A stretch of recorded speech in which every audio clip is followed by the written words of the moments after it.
মায়া কিছু না বলে তাকিয়ে থাকলো ওর দিকে। এবার আর সে নরম কণ্ঠে বলল, এমন বিহেভ কেন করছিস মায়া? তোকে এইসব বিহেভ মানায় না।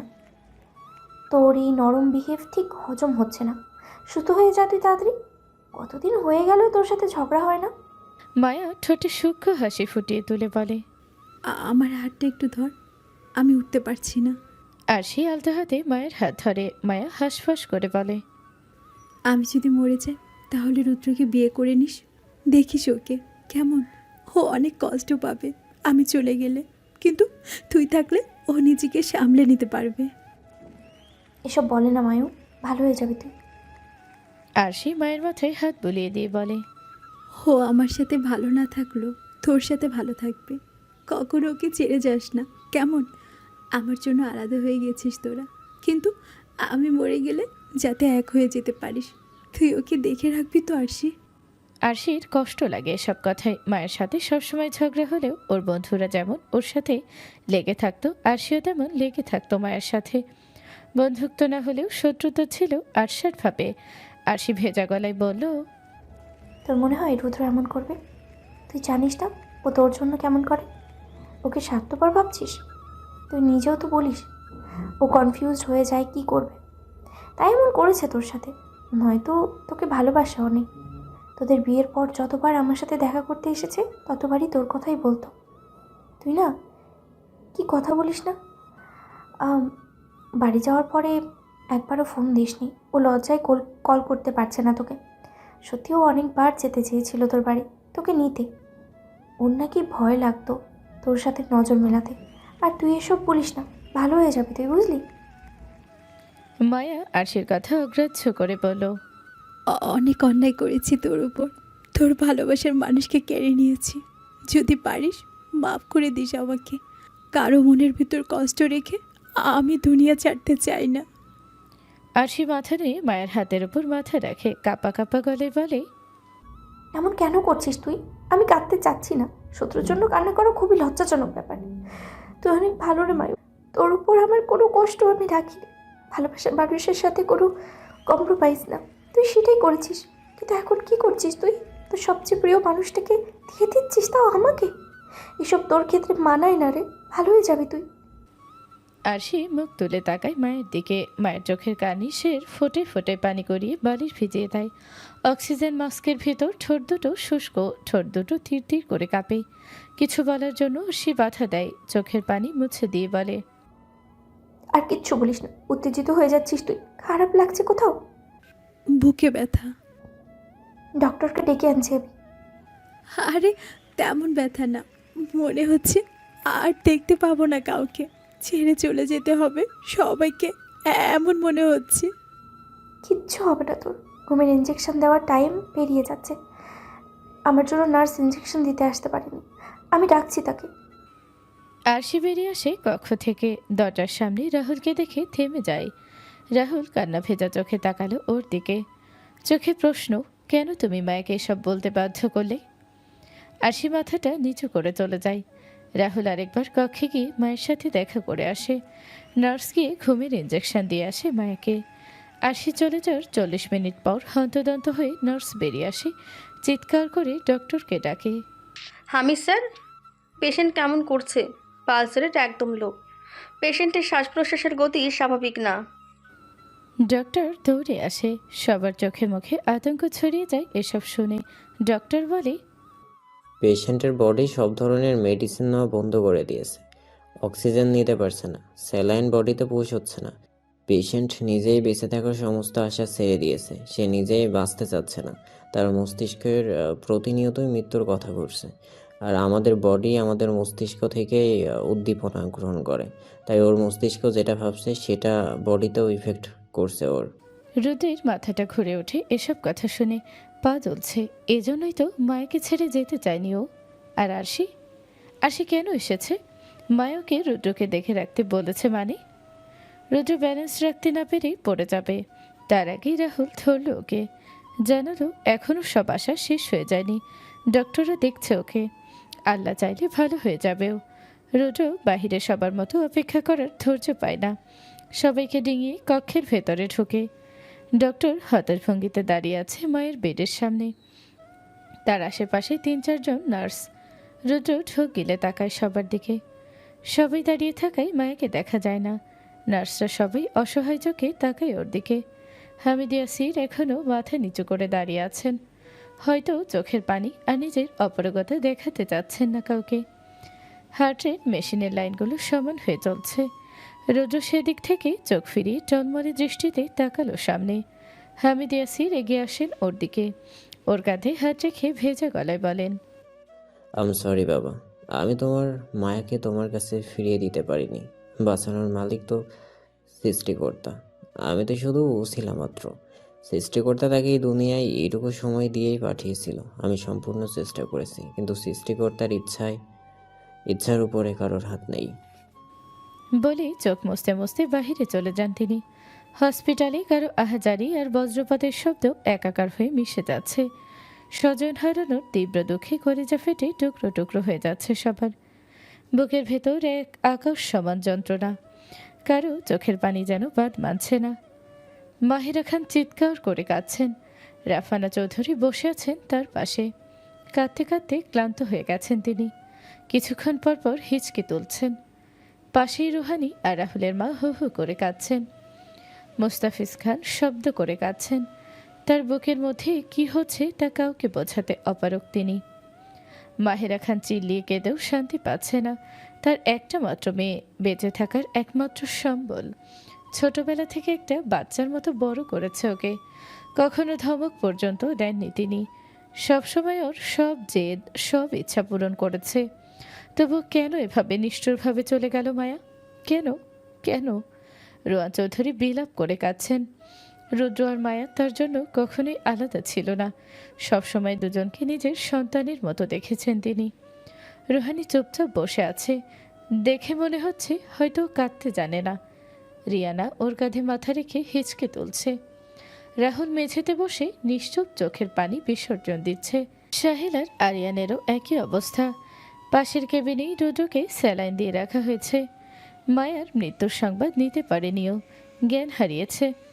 কতক্ষণ ধরে এভাবে সেন্সলেস অবস্থায় আছে তার হিসাব নেই। হামিদ ইয়াসিরের কথা বুঝতেই রুদ্রের কয়েক সেকেন্ড সময় লাগে, কিন্তু বুঝে আসতেই টালমাটাল পায়ে মায়ের কাছে যায়। ধপ করে বসে মায়ের সামনে। একজন নার্স এসে মায়ের অক্সিজেন মাস্কটা খুলে দেয়। কেননা খুলতে যাবে তার আগেই রুদ্র মায়ের মাথায় কোলে নিয়ে নেয়। বুকের সাথে শক্ত করে জড়িয়ে ধরে ওকে। নার্সদেরকে উদ্দেশ্য করে বাচ্চাদের মতো করে বলে, খুলবেন না এসব, কিচ্ছু হয়নি ওর। আমি জানি কিচ্ছু হয়নি। ওইসব আমাকে কষ্ট দেওয়ার জন্য নাটক করছে। এর আগে অনেকবার এমন করেছে ও, আমাকে ভয় দেখানোর জন্য। হাতে টমেটো সস লাগিয়ে ব্যান্ডেজ পেঁচিয়ে ছবি দিত। সব নাটক ওর। আপনারা কথা বিশ্বাস করবেন না। নার্সরা সবাই অসহায় চোখে তাকালো ওর দিকে। রুদ্র মায়াকে বুকে নিয়ে বিড়বিড় করে কিছু বলল। মায়ের পুরো শরীর বরফের মতো ঠান্ডা হয়ে গেছে। রুদ্রের দুঃস্বপ্ন মনে হচ্ছে সবকিছু। ওই দিনের মতো হয়তো এটাও স্বপ্ন দেখছে। এখনই হয়তো স্বপ্নটা ভেঙে যাবে। রুদ্র কোলের মধ্যে মায়াকে দেখল। ওর মায়াবী মুখটা শুকিয়ে গেছে, চোখের পাতা বন্ধ। রুদ্র আলতো হাতে ছুঁয়ে দেয় মায়ের মুখ। মুখে হাত বুলিয়ে বলে, জান, এবার ওঠ। অনেক হয়েছে অ্যাক্টিং। আমি সত্যি অনেক ভয় পেয়েছি। খুশি তো? এবার চোখ খুল। রুদ্রের হাত পা কাঁপছে, হৃৎপিণ্ড ছলৎ ছলৎ করে লাফাচ্ছে। এখনো সব কিছু যেন স্বপ্ন মনে হচ্ছে ওর কাছে। রুদ্র আবার মায়ের মুখ তুলল, ফিসফিস করে বলল, এখন কিন্তু বেশি হয়ে যাচ্ছে। কেঁদে দেবো কিন্তু আমি। আমাকে কাঁদাস না। ওঠ প্লিজ, জান, উঠে পড়। পরিবারের সবাই দৌড়ে কেবিনে এসেছে। রুদ্র জাপটে ধরে রেখেছে মায়াকে। সবাই জোরে জোরে কাঁদছে। রুদ্র বারবার বলছে, কেঁদো না তোমরা, কিচ্ছু হয়নি ওর। সবার কান্নার শব্দে রুদ্র চিৎকার করে কেঁদে দেয়। ফুপিয়ে ফুপিয়ে বলে, ওঠ মায়া, প্লিজ একবার ওঠ। সবাইকে ভুল প্রমাণ করে দে। সবাই বলছে তুই ছেড়ে চলে গেছিস আমাকে, কিন্তু আমি জানি সব মিথ্যা। আমার মায়া আমাকে ছেড়ে যেতে পারে না। সবাই মিথ্যুক। আমি জানি তো আমার মায়ের স্বার্থপর না। সেইভাবে তার রুদ্রকে একা ফেলে চলে যেতে পারে না। রুদ্র একের পর এক কথা বলেই যাচ্ছে, কিন্তু মায়া উত্তর দিচ্ছে না। রুদ্রের বুকটা ফেটে যাচ্ছে। মনে হচ্ছে ছুরি দিয়ে কেউ বুক এফোর এফোর করে কাটছে। আজ প্রথমবার মায়া এমন নিষ্ঠুরতম ব্যবহার করছে ওর সাথে। আজ প্রথমবার রুদ্র ডাকে সাড়া দিচ্ছে না ও। রুদ্র চিৎকার করে বলল, কথা বলছিস না কেন তুই? রাগ করেছিস আমার উপর? শাস্তি দিচ্ছিস? তোকে কষ্ট দিয়েছিলাম, তুই শাস্তি দিচ্ছিস আমাকে? এত বড় শাস্তি দিস না আমাকে মায়ু। আমি সইতে পারছি না, মরে যাচ্ছি আমি। মেরে ফেল আমাকে, নতুন নিয়ে যা তোর সাথে। ও আল্লাহ, প্লিজ ফিরে দাও ওকে আমার কাছে, একবার ফিরিয়ে দাও। আর কোনোদিন একটু কষ্ট পেতে দেবো না ওকে। ও যা বলবে তাই শুনবো আমি। আমি কি করে বাঁচবো আল্লাহ? মায়া ভেন এই দুনিয়ায় কিভাবে বেঁচে থাকবো? রুদ্র চিৎকার করে কাঁদছে, বারবার উঠতে বলছে মায়াকে। কিন্তু আজে মায়া রুদ্রের কোনো কথাই শুনবে না। সে যে অন্য দুনিয়ায় পাড়ি জমিয়েছে, যেখান থেকে কেউ কখনো ফিরে আসতে পারে না। রুদ্র কাঁদছে, গলা ফাটিয়ে কাঁদছে। কিন্তু নিষ্ঠুর মেয়েটা যে উঠছে না, সে আর কখনোই উঠবে না। নিষ্ঠুর মেয়েটা তো জানলো না এই দুনিয়ায় তার ভালোবাসার মানুষের কোনো অভাব নেই। সে জানতেও পারল না যার ভালো থাকার আশায় সে দুনিয়া ছেড়ে দিল। সে কখনো ভালো থাকবে না ওকে ছাড়া। মেয়েটা তাকে একেবারে শাস্তি না দিয়ে প্রতিনিয়ত শাস্তি দেওয়ার জন্য রেখে গেল। প্রিয় মানুষকে ছাড়া একা এই দুনিয়ায় বেঁচে থাকার চেয়ে বড় শাস্তি আর কি কিছু হতে পারে? মায়া নেই, রুদ্র চাইলেও আর ওকে কষ্ট দিতে পারবে না, দেখতে পারবে না ওকে। এর চেয়ে বড় শাস্তি আর কি কিছু হতে পারে রুদ্রের জন্য? শহর জুড়ে বৃষ্টি, বৈরী আবহাওয়ায় বৃষ্টি থামার কোনো নামই নেই। চট্টগ্রাম শহরে হাঁটু সমান পানি, পাহাড়ি অঞ্চলে পাহাড় ধসে পড়েছে। এছাড়াও নিম্নগ্রাম অঞ্চল পানির নিচে তলিয়ে গেছে। বঙ্গোপসাগরে ঝড়ের তাণ্ডবে অনেকে হারিয়েছে তাদের ঘরবাড়ি, জায়গা জমি, সম্পদ। একটু বেঁচে থাকার আশায় অনেকে গ্রাম থেকে শহরে পাড়ি দিয়েছে। সব দিকে কেমন জানি হাহাকার অবস্থা। বিকেলে শেষ সবাই, কিন্তু আকাশের অবস্থা দেখে মনে হচ্ছে সন্ধ্যা নেমেছে পৃথিবীর বুকে। একদিন আগে দুনিয়া ত্যাগ করা মানুষটাকে আজ দাফন করা হবে। আসরের নামাজ শেষে জানাজা। চৌধুরী ম্যানশনে ঝিরিঝিরি বৃষ্টির মধ্যেই মায়াকে গোসল দেওয়া হয়েছে।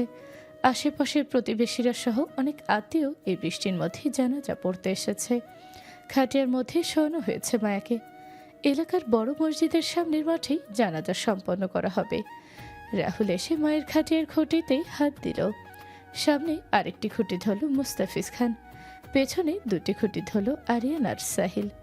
তাদের সাথে রায়ান চৌধুরী ও সহ সবাই কালিমা পড়তে পড়তে সামনে রওনা দিল। সদর দরজায় দাঁড়িয়ে মেয়েরা কাঁদছে। রুহানি আরিয়ানা মাহিরা খানকে জড়িয়ে ধরে রেখেছে। রাফানা চৌধুরী বসে আছেন সদর দরজার সামনে, তাকে ধরে রেখেছে তার দুই বোন।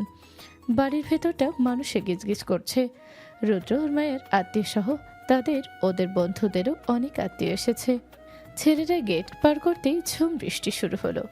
এই বৃষ্টির মাঝেও এক ঝাঁক মানুষ খাটিয়ার আশেপাশে আছে। রাহুল হাঁটতে পারছে না, কান্নার তোপে শরীর কাঁপছে। ঝুম বৃষ্টির মধ্যে কিভাবে মায়াকে 3.5 হাত মাটির নিচে রেখে আসবেও? এই খাটিয়ে কেন ধরতে হলো ওকে? এভাবেই তো মায়ের পালকির খুঁটি ধরেছিল। সেদিনও এভাবেই সবার একসাথে গিয়েছিল মায়ের পালকি নিয়ে। কিন্তু পার্থক্য হচ্ছে সেদিন সবাই হই হুল্লোড় করতে করতে পালকি করে মায়াকে স্টেজের কাছে নিয়ে গিয়েছিল। সেদিন বিয়ে ছিল ওর, ছিল একটা নতুন জীবনের শুরু। কিন্তু আজ সব শেষ। বিমর্ষ বিধ্বস্ত হয়ে সবাই ওকে খাটিয়ে করে মাটির নিচে রেখে আসতে যাচ্ছে, যেখান থেকে ওকে আর কোনোদিন ফিরিয়ে আনা যাবে না। রাহুল হেঁচকি তুলে কাঁদে। বৃষ্টির পানির সাথে চোখের পানি মিশে যাচ্ছে সবার। এই বজ্রপাতের শব্দের চেয়েও মানুষগুলো হৃদয়ের হাহাকারের শব্দ আরও বেশি। শুধু সেই শব্দগুলো শোনা যাচ্ছে না। ছেলেরা সবাই খাটিয়ে নিয়ে গেট পার করতেই মাহিরা খান দৌড় দিলেন। বৃষ্টি মাথায় নিয়ে দৌড়াতে দৌড়াতে জমির মাঝখানে এসে বসে পড়েন। চিৎকার করে কাঁদতে কাঁদতে মায়াকে ডাকেন তিনি। তার মেয়েটা যে একটু অন্ধকার দেখলেই ভয় পায়। সে কি করে ওই অন্ধকার মাটির নিচে থাকবে? রুহানি দৌড়ে আসে তার কাছে, হাঁটু মুড়ে বসে আগলে নেয় তাকে, শক্ত করে জড়িয়ে ধরে। কবরস্থানে পৌঁছে খাটিয়ে নামালো সবাই। রাহুল, আরিয়ান আর সাহিল লাঙল দিয়ে কবর খুলল। মুস্তাফিজ খান খাটিয়ার সামনে এসে ধপ করে বসলেন। কাপা কাপা হাতে কাফন সহ নিজের কলিজার টুকরোকে নিয়ে বুকে চড়ালেন। কাঁদতে কাঁদতে নিম্ন স্বরে বললেন, প্রিন্সেস, ভালো থেকো তুমি। তোমার সুন্দর মুখটা আমি আর দেখতে পাবো না আম্মু। বাবা তোমাকে অনেক মিস করবে। মুষলধারে বৃষ্টিতে কাফন ভিজে একাকার হয়ে যাচ্ছে, কিন্তু ভিতরে রাখা মানুষটার অবয়ব বোঝা যাচ্ছে না এতে। সবাই কাফন বাঁধানো মানুষটাকে ধরে কবরে শোয়ালো। আকাশ থেকে টুপটাপ বৃষ্টি পড়ছে তার শরীরে। আরিয়ান কবরে মাটি দিতে দিতে শব্দ করে কাঁদে। উপরে মেঘে ঢাকা আকাশের দিকে তাকিয়ে মনে মনে বলে, কেন এমন করলে তুমি আল্লাহ? যার সুখের জন্য আমি আমার ভালোবাসাকে ছেড়ে দিয়েছি, তাকেই তুমি তোমার কাছে নিয়ে গেলে। আর একটু আয়ু দিয়ে ওকে এই দুনিয়ায় কেন পাঠালে না? এতদিন অন্তত এই বলে আমি আমার মনটাকে শান্ত করেছি যে আমরা একই আকাশের নিচে আছি, মন চাইলেই তাকে দেখতে পারছি। কিন্তু এখন কিভাবে আমি আমার মনকে বুঝ দেব? মায়ার দাফন কার্য সম্পন্ন হয়। মোস্তাফিজ খান নিজেকে সামলাতে না পেরে কবরের সামনে বসে পড়েন। কবরের মাটি ছুঁয়ে দিয়ে চিৎকার করে কাঁদেন। রাহুল, আরিয়ান আর সাহেল তাকে শক্ত করে জড়িয়ে ধরে কাঁদে। মুষলধারে বৃষ্টি এসে ভিজিয়ে দিচ্ছে চারজনকে, ধুয়ে দিচ্ছে তাদের পাঞ্জাবিতে ছিটে ফোটায় লেগে থাকা কাদা মাটি। কিন্তু বুকের মধ্যে যে প্রিয়জন হারানোর পাহাড় সমান দুঃখ, তাকে ধুয়ে দিতে পারবে? বৃষ্টির যে সে ক্ষমতা নেই। নিকষ কালো আধারে ছেয়ে আছে চারিদিক। বজ্রপাতের শব্দে বিজলি চমকানোর কারণে কক্ষে আলোর ছটা পড়ে, নয়তো কোনো আলোর উৎস খুঁজে পাওয়া কঠিন। বজ্রপাতের বুক কাঁপানোর শব্দে রুদ্র চোখ মেলে তাকায়, কিন্তু এই আধারের মাঝে নিজেকে অবশ মনে হয়। মস্তিষ্ক স্বাভাবিক হতে সময় নেই কিছুটা। বেডে হাত ঠেকিয়ে কোনো মতে উঠে বসে। হাতে ভর দিয়ে ওঠার ফলে হাতে প্রচণ্ড ব্যথা অনুভূত হয়। মাথা ঘুরছে ওর। আশেপাশে তাকিয়ে মনে হচ্ছে যেন কোনো পাতাল পুরীতে ফেসে গেছে। রুদ্র হাতের ব্যথায় চোখ মুখ কুঁচকে নাই। আলোর ছটায় হাত সামনে এনে দেখে ক্যানোলার স্ট্রিপ লাগানো। স্যালাইন দেওয়া হয়েছিল ওকে, কিন্তু কেন? রুদ্র কিছু মনে করতে পারে না। অবশ মনে হচ্ছে নিজেকে। পানির পিপাসা লাগে ওর। দেওয়ালের সাথে হাত ছেঁকে কোনো মতে নিচে নেমে দাঁড়ায়। কিছু সময় দাঁড়িয়ে ধাতস্থ করে নিজেকে। টালমাটাল পায়ে কক্ষের বাইরে বেরোতেই আগরবাতির গন্ধ নাকে এসে লাগে। রুদ্র ভেবে পায় না হঠাৎ আগরবাতি জ্বালানো হলো কেন এই বাড়িতে। আশেপাশে তাকিয়ে খোঁজার চেষ্টা করে এই বাড়ির পটেরগুলোকে, কিন্তু কাউকেই খুঁজে পায় না। আশ্চর্য, এবারের মানুষগুলো গেল কোথায়? আর মায়া, সে ওকে এই অবস্থায় রেখে কোথায় চলে গেল? রুদ্র এলোমেলো পায়ে হেঁটে নিচে নামে। এলোমেলোভাবে হাঁটার ফলে এক পায়ের সাথে আরেক পা বেঁধে হোঁচট খেয়ে পড়ে যায়। রুদ্র চুল টেনে বসে পড়ে মেঝেতে। ঘটে যাও সব ঘটনা মস্তিষ্কে হানা দিচ্ছে। রুদ্র বামে ডানে মাথা নাড়ে। না না, সব মিথ্যা। বোকার রাজ্যে বসবাস করা পুরুষটি মনে করল হয়তো কোনো ভয়ঙ্কর স্বপ্ন ছিল এসব। রুদ্র হাঁটুর মধ্যে মুখ গুজে বসে। রুদ্রকে ওইভাবে বসে থাকতে দেখে রাহুল দৌড়ে আসলো ওর কাছে। এসে মাথায় হাত দিয়ে উৎকণ্ঠা নিয়ে বলল, রুদ্র, ঠিক আছিস তুই? পড়ে গেলি কিভাবে? রুদ্র মাথা উঁচিয়ে ছলছল নয়নে তাকায়। রাহুলের দিকে তাকিয়ে ভাঙা গলায় প্রশ্ন ছড়ে। মায়া কোথায়? রাহুল এলোমেলো চোখে তাকায়, জিভ খসিয়ে উত্তরটা দিতে পারে না। রুদ্র আবার প্রশ্ন ছড়ে, কিরে বল না, মায়া কোথায়? আমাকে কিভাবে রেখে কোথায় চলে গেছে? রাহুল মেঝেতে পা ছিটিয়ে রুদ্রের মতো করে বসে ওর সামনে। রাহুলের বিধ্বস্ত চেহারার দিকে তাকিয়ে আবার প্রশ্ন করে, তুই কি কাঁদছিলি? কেন কাঁদছিলি? রাহুল উত্তর দেয় না, মাথা নিচু করে বসে থাকে। রুদ্র অধৈর্য হয়ে বলে, কেন কিছু বলছিস না? উত্তর দে। বাড়ি সবাই কোথায়? মায়া কোথায়? রাহুল চকিতে উঠে দাঁড়ায়। রুদ্রকে উদ্দেশ্য করে বলে, ওঠ। রুদ্র কণ্ঠ খাদে নামিয়ে বলে, উঠতে পারছি না, শক্তি নেই শরীরে। রাহুল হাত ধরে ওঠায় ওকে, কাঁধে করে সিঁড়ি বেয়ে উপরে নিয়ে যায়। প্রতিটা সিঁড়িতেই শুধু রুদ্র একটাই প্রশ্ন করে, মায়া কোথায়? ওকে একা রেখে কোথায় গেছে? রাহুল উত্তর দেয় না ওকে। কক্ষে গিয়ে বালিশ দিয়ে পিঠ ছেঁকে বিছানায় বসায়। রুদ্র সমানে প্রশ্ন করে যাচ্ছে, মায়া কোথায়? রাহুল বিছানার উপর পা তুলে ওর সামনে বসে। রুদ্র ওর দিকে তাকিয়ে ভাঙা গলায় বলে, মায়া নেই। নেই মানে? কোথায় গেছে? বাচ্চা সুলভ প্রশ্ন। চলে গেছে। আবার রাগ করে বাড়ি চলে গেছে? কিন্তু এখন তো আমি রাগ করার মতো কিছু করিনি। রাহুলের চোখ থেকে পরপর কয়েক ফোঁটা পানি গড়িয়ে পড়ে। বড় বড় শ্বাস নিয়ে ভেজা গলায় বলে, ও বাবার বাড়ি যায়নি রুদ্র, ও রাগ করে দুনিয়া ছেড়ে চলে গেছে। গতকালকে আমরা ওকে 3.5 হাত মাটির নিচে রেখে এসেছি। আমরা তোর জন্য অপেক্ষা করছিলাম রুদ্র।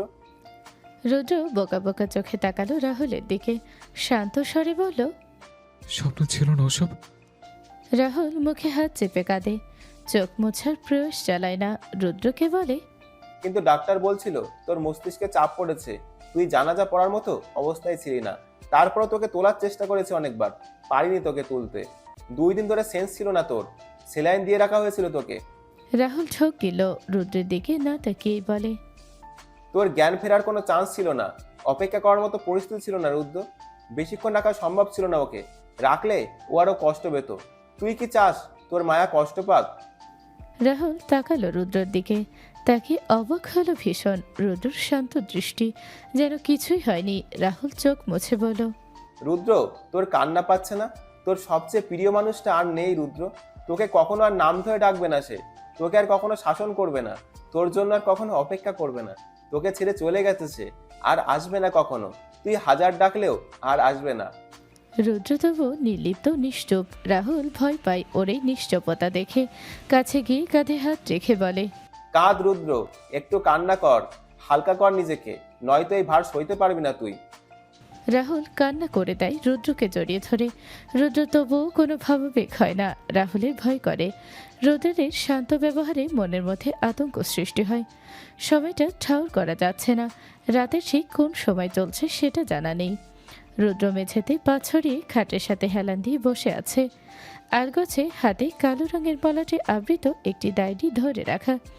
শুষ্ক ভারাক্রান্ত দুটি চোখে চিন্তা, আবেগের লেশ মাত্র নেই। যেন দেহ এখানে থাকলেও মন মস্তিষ্কের চিন্তা অন্য কোথাও পাড়ি জমিয়েছে। ডায়েরির কভার উল্টাতেই প্রথম পৃষ্ঠায় গুটি গুটি অক্ষরে লেখা, ডায়েরির লেখা আমার সবচেয়ে প্রিয় মানুষটার জন্য। অন্য কারো হাতে পড়লে নিজ দায়িত্বে রেখে দিবেন।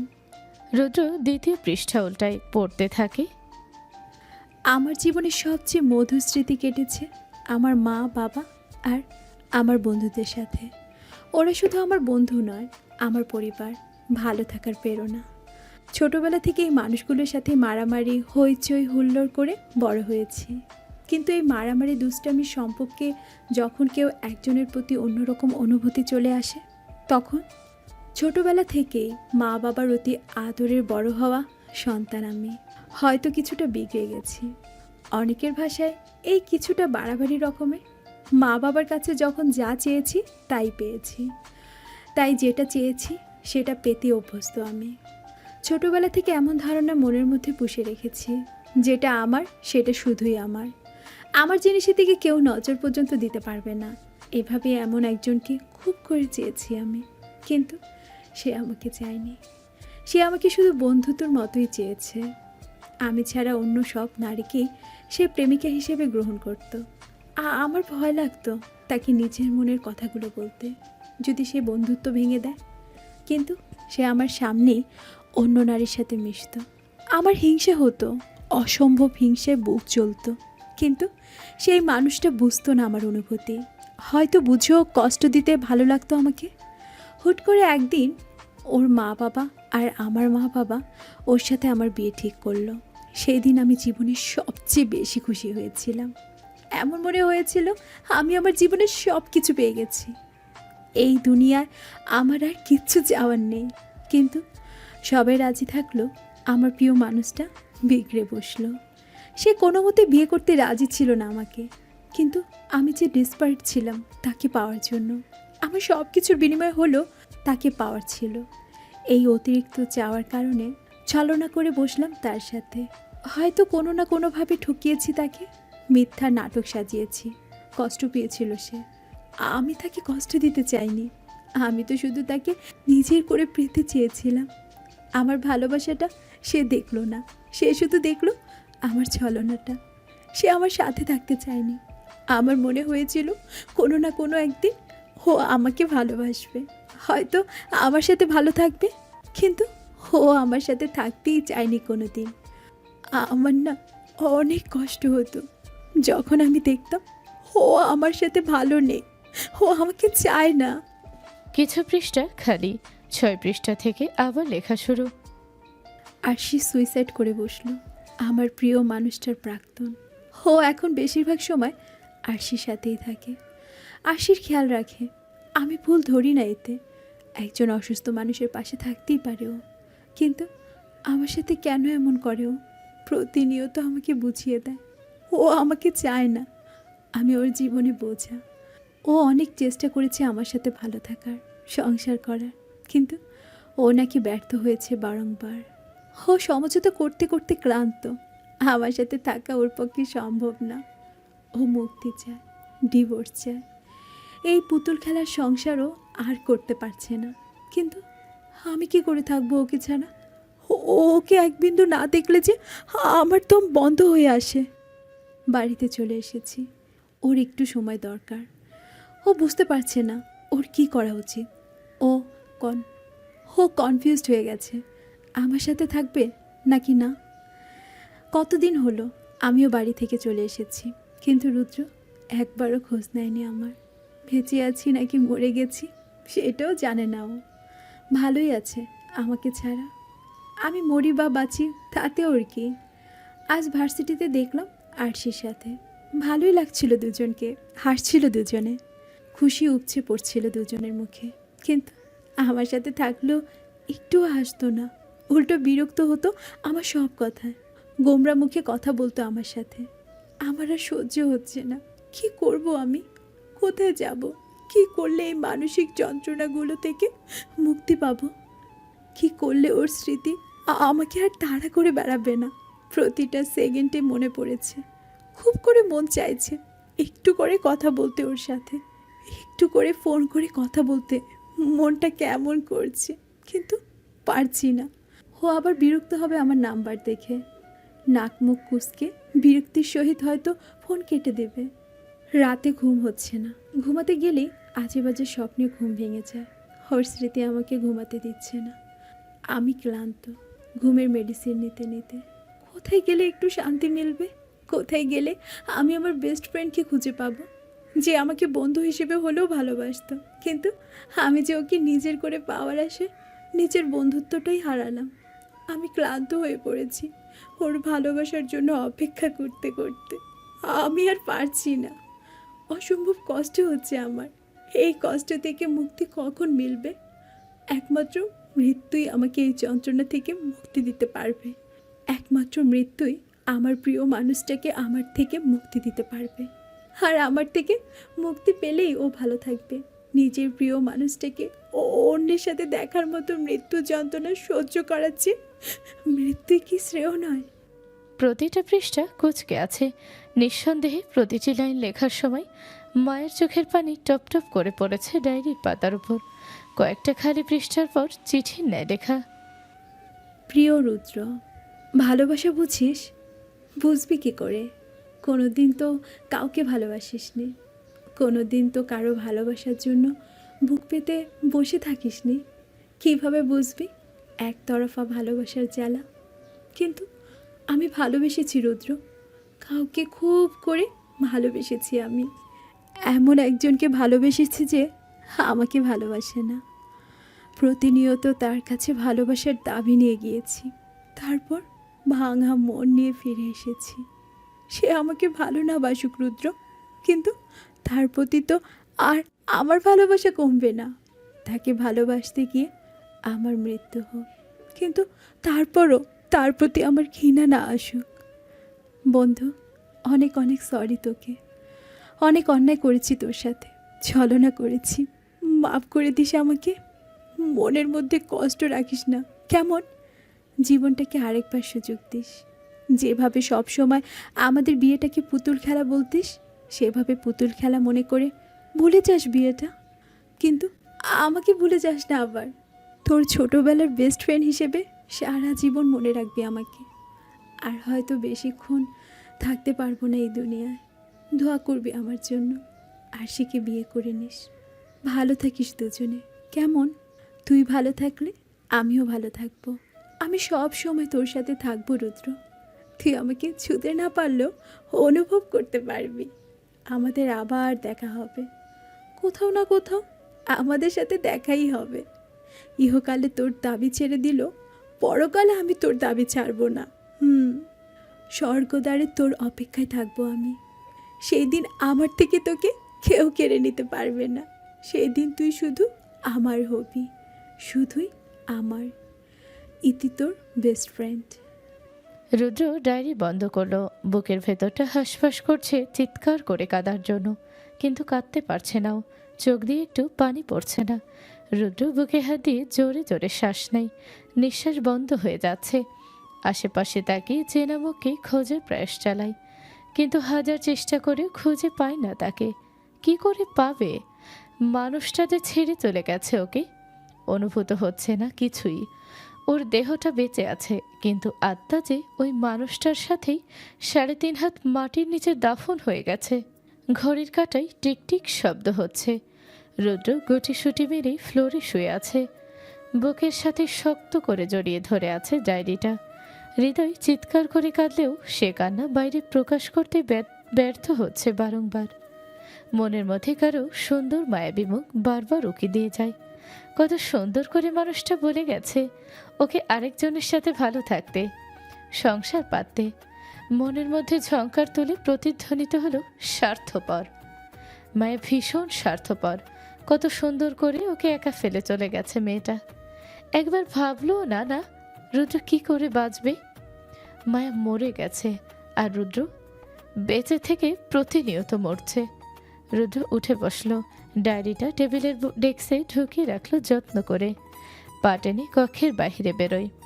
পুরো বাড়ি শুনশান নীরবতায় ছেয়ে আছে, যেন একটাও মানুষ নেই। আসলে সবাই আছে বাড়িতে, শুধু বাড়ি মাতিয়ে রাখার মানুষটাই নেই। রুদ্র অন্ধকার সিঁড়ি বেয়ে কাঁপা কাঁপা পায়ে ছাদে ওঠে। ছাদের রেলিং ধরে আকাশের দিকে মুখ করে তাকায়। আকাশে আজ অসংখ্য তারার মেলা। মিটি মিটি আলোতে জল করছে। রুদ্র মলিন হাসে সেদিকে তাকিয়ে। সবচেয়ে আলাদা তারাটির দিকে তাকিয়ে বলে, মায়ু, ভালো আছিস তুই? ভালো থাকার জন্য তো ছেড়ে চলে গেলি আমাকে। আমার ভালো মনের মানুষটা অন্য দূরে নিশ্চয়ই ভালো থাকবে, কিন্তু দেখ আমি ভালো নেই, একটুও ভালো নেই আমি। তোকে ছাড়া ভালো থাকবো কি করে? কেন তুই আমাকে তোর সাথে নিয়ে গেলি না? কেন? আমার যে খুব করে দেখতে ইচ্ছে করছে তোকে। সৃষ্টিকর্তা সে তোকে অনেক ভালোবাসে। দেখ, তুই বলেছিল না সৃষ্টিকর্তা যাতে তোর জানাজা পড়ার মতো কষ্ট না দেয় আমাকে। আমি পড়তে পারিনি জান, তোর জানাজা বড় সুযোগ হয়নি আমার। আমি শেষবারের মতো তোকে দেখতে পারিনি। বলতে বলতে রুদ্রের গলা ভেঙে কান্না আসে। মাথাটা নিচু করে শ্বাস নেয় ও। নিজের মনের উত্তর শোনে। মায়া বলছে, আমি তোকে ছেড়ে যাইনি রুদ্র, আমি তোর সাথেই আছি। মায়া কখনো রুদ্রকে ছেড়ে যেতে পারে? পারে না তো। আমি তোর কষ্টগুলোর সাথেই আছি, তোর সব কিছুর সাথে আছি আমি। রুদ্র টলমল চোখে তাকায় আকাশের দিকে। দেখতে পায় মায়ের হাসি মুখটা।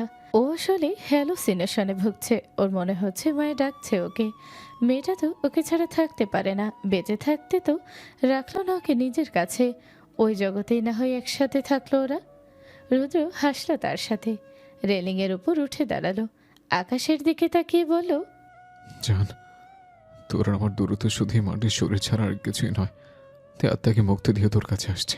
রুদ্র আকাশের দিকে তাকিয়ে এক পা বাড়াতে যাবে, তার আগেই পেছন থেকে রাহুল ওর হাত টেনে ধরল। রুদ্র পড়ে যায় নিচে। রাহুল আতঙ্কিত চোখে তাকায় ওর দিকে। রুদ্র অনুভূতিহীন দৃষ্টিতে তাকালো ওর দিকে। রাহুল শক্ত করে জড়িয়ে ধরল ওকে। হড়বড় করে বলল, কি করতে যাচ্ছিলি তুই? রুদ্র উত্তর দেয় না। নিশ্চুপ হয়ে বসে থাকে রাহুলের কাছে। রাহুল শক্ত করে জড়িয়ে ধরে আছে ওকে। বুক কাঁপছে এখন ওর। ছেলেটা মানসিকভাবে ভেঙে পড়েছে, কিন্তু এসব কি করতে যাচ্ছিল ও? এক বন্ধুকে হারিয়েছে ও। অন্য বন্ধুকে হারানোর শক্তি আর নেই ওর। ও যাতে নিজের কান্না বের করে কষ্টগুলো হালকা করতে পারে, সেজন্যই তো কক্ষে একা রেখে গিয়েছিল ওকে। ভাগ্যিস রুদ্রকে খুঁজতে খুঁজতে ছাদে এসেছিল, নয়তো এখন কি ঘটনা ঘটত সেটা ভাবতেই রাহুল শিউরে উঠছে। রাহুল ছাড়ল ওকে। পিঠে হাত দিয়ে উৎকণ্ঠা নিয়ে জিজ্ঞেস করলো, ঠিক আছিস তুই? কোথাও লাগেনি তো? রুদ্রের মুখ দিয়ে একটা শব্দ বের হয় না, শুধু অনুভূতি শূন্য দৃষ্টিতে তাকায় রাহুলের দিকে। রাহুলের কান্না পায়। মায়ের দাফনের খবর শোনানোর পর থেকেই রুদ্র চুপ হয়ে গেছে। সেই থেকে একটা কথা বলেনি রুদ্র, একটু কান্নাও পর্যন্ত করেনি। রাহুল হাত টেনে ধরে দাঁড় করালো ওকে। শক্ত করে রুদ্রের বাহু ধরে দোতলায় নামলো। কক্ষে নিয়ে গিয়ে বিছানায় বসালো ওকে। রাহুল স্যুপ খাওয়ানোর চেষ্টা করছে রুদ্রকে, কিন্তু রুদ্র কিছুতেই খাচ্ছে না।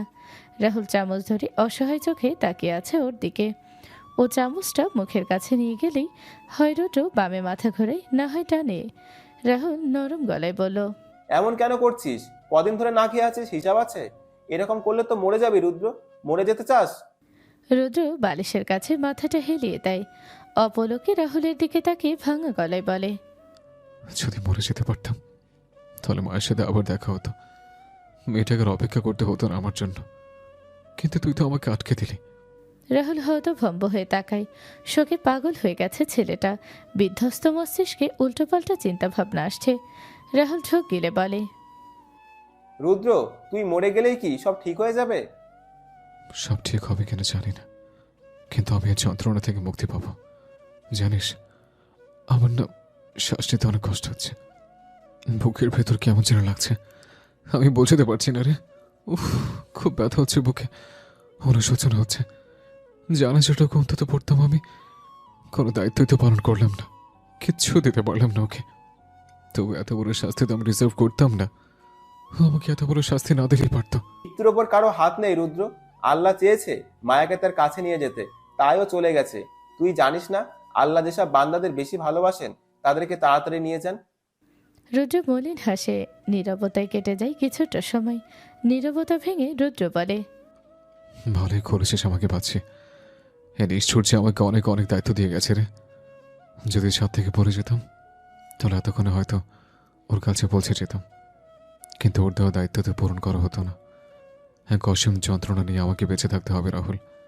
ওর দেওয়া দায়িত্ব পালন করার জন্য হলে আমাকে বেঁচে থাকতে হবে। রাহুল প্রশ্নবোধক দৃষ্টিতে তাকায়। রুদ্র আবার হাসে। রাহুলকে উদ্দেশ্য করে বলে, এবার তুই যা এখান থেকে, আমাকে একা থাকতে দে। কোথাও যাব না আমি। আবার উলটপালট কিছু ঘটনার জন্য তুই, তাই না? বললাম তো কিছু করবো না, তখন নিজের মধ্যে ছিলাম না। রেলিংয়ে কিভাবে উঠেছে সেটাও মনে পড়ছে না। এত সহজে মরবো না, আমি বাঁচবো রাহুল। ওর দেওয়া দায়িত্ব পালন করার জন্য হলে আমি বাঁচবো। খেয়ে নে রুদ্র, মরে যাবি নয়তো। তুই যা, খেয়ে নেবো আমি। সাহস পাচ্ছি না তোকে একা রেখে যেতে। কিছু হবে না আমার, কিচ্ছু করবো না আর।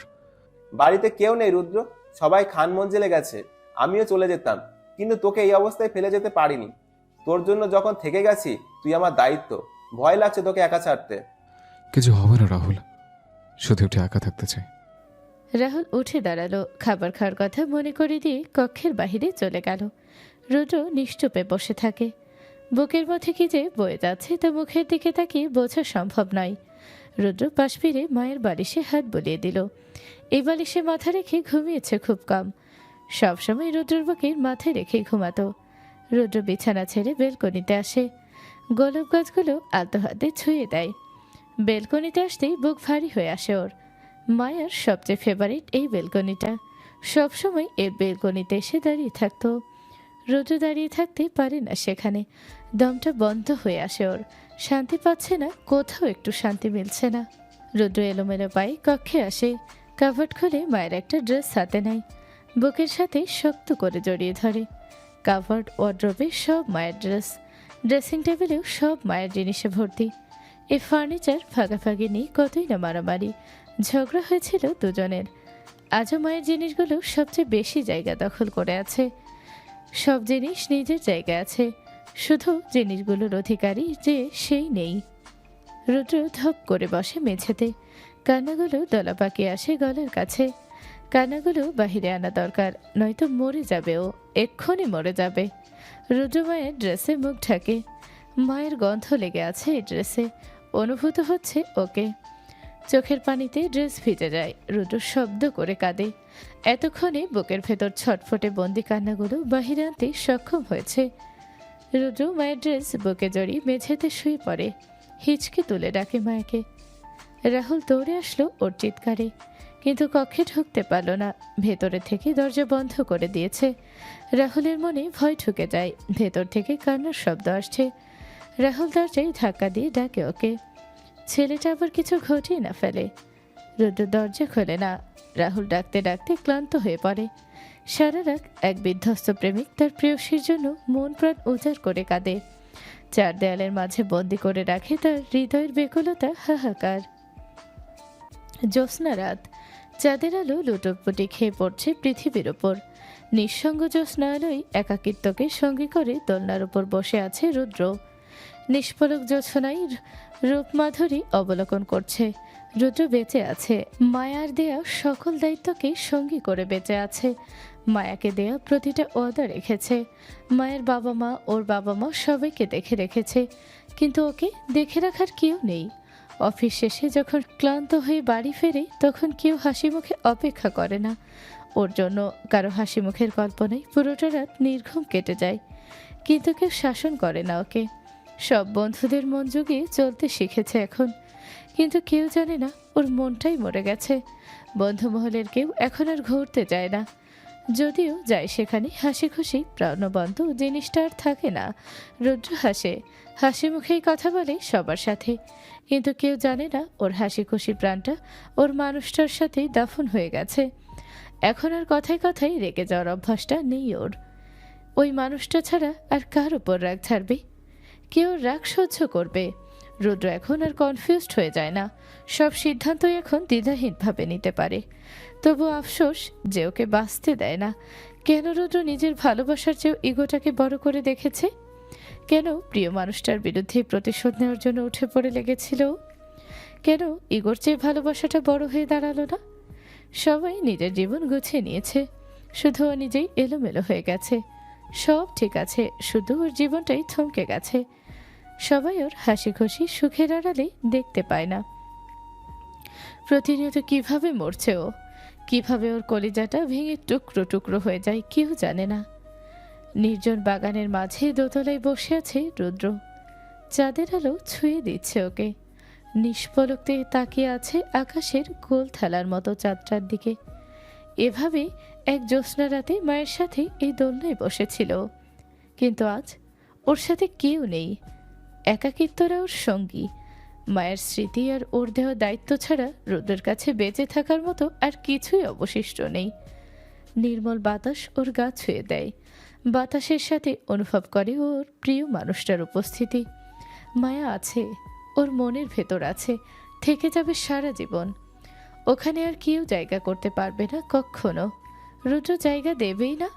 এখন শুধু অপেক্ষা, মায়ের কাছে যাওয়ার অপেক্ষা, মৃত্যুর অপেক্ষা। রুদ্র চোখটা বন্ধ করে নেয়। বন্ধ চোখের কোণা বেয়ে এক ফোঁটা জল গড়িয়ে পড়ে। চলো আমার ফিরে যায় সে সুন্দর ছোটবেলা, যেখানে স্বপ্ন সাজিয়েছিলাম, ছোটবেলা কাটিয়েছিলাম, যেখানে বিরহ নামের কোনো শব্দ ছিল না, যেখানে একটা ছোট্ট খেলনার কুঠির বানিয়েছিলাম। চলো ফিরে যাই সেখানে। নির্ভুল চোরের জন্ম, হেও তাকে আমার কাব্যে মেশাই। যেন হয় এক বিশুদ্ধ গান। আমার এই গানই আজ উৎসর্গ হোক তার প্রতি আমার তীব্র ঘৃণা। তবু স্বর্গ দ্বারে একা দাঁড়াবো তার অপেক্ষায়, যেন আমার অভ্যর্থ না তাকে করে অনুতপ্ত। জানি তখনও সে আমার হবে না, তবু ওই অপ্রাপ্তিটাই যেন আমায় করে পরিতৃপ্ত।